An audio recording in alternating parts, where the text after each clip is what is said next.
میں جانتا ہوں تم یہاں مجھے مارنے آئے ہو، گولی چلاؤ بزدل، تم صرف ایک انسان مار سکتے ہو، سوچ نہیں۔ جس قوم کی تاریخ سے کوئی دلچسپی نہ ہو، ان کے حافظے کمزور اور مزاج جذباتی ہوتے ہیں۔ یہی وجہ ہے کہ اپنے لیڈر کے چناؤ میں دھوکہ کھا جاتے ہیں۔ کچھ لوگ کہتے ہیں کہ نظام کے خلاف آواز اٹھانے سے نظام کو کوئی فرق نہیں پڑتا۔ یقین مانو سرکش حکمران کسی چیز سے اتنا ڈرتے جس قدر وہ قوم کی بیداری سے ڈرتے ہیں۔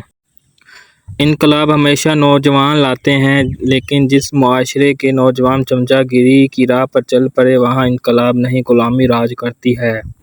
ہم بدلے نہیں مرشد، بس دنیا کو سمجھ گئے ہیں۔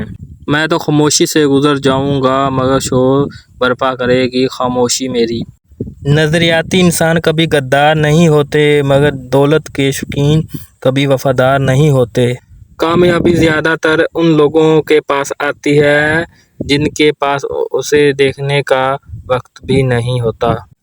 اگر حق کہنے کی استطاعت نہیں رکھتے تو باطل کے لیے تالیاں مت بجاؤ۔ کسی کو ضرورت مند رہنے دینا اور پھر اس کی امداد کرتے رہنا ایک سوچا سمجھا قتل ہے۔ میں نے قبرستان میں ان لوگوں کی قبریں دیکھی ہیں جو اپنے حق کے لیے اس لیے نہیں لڑے کہ کہیں مارے نہ جائیں۔ بغاوت ہمیشہ وہی لوگ کرتے ہیں جن کو حرام و حلال کی تمیز ہو۔ مر جاؤ مگر ضمیر کا سودا ہرگز مت کرو، کیونکہ یہ تمہارا سودا نہیں، یہ نسلوں کا سودا ہے۔ نوجوان اور گھوڑے دونوں جنگوں کی شان ہوا کرتے تھے، آج دونوں ہی شادیوں میں ناچتے نظر آتے ہیں۔ دنیا میں سب سے زیادہ سچ شراب خانے میں شراب پی کر بولا جاتا ہے اور دنیا میں سب سے زیادہ جھوٹ عدالتوں میں مقدس کتاب پر ہاتھ رکھ کر بولا جاتا ہے۔ عدالتوں میں رکھا گیا قرآن پاک ملزم کے ہاتھوں میں دینے کے بجائے اگر ججوں کے ہاتھ میں دیا جائے تو بہتر فیصلہ ہو سکتے ہیں۔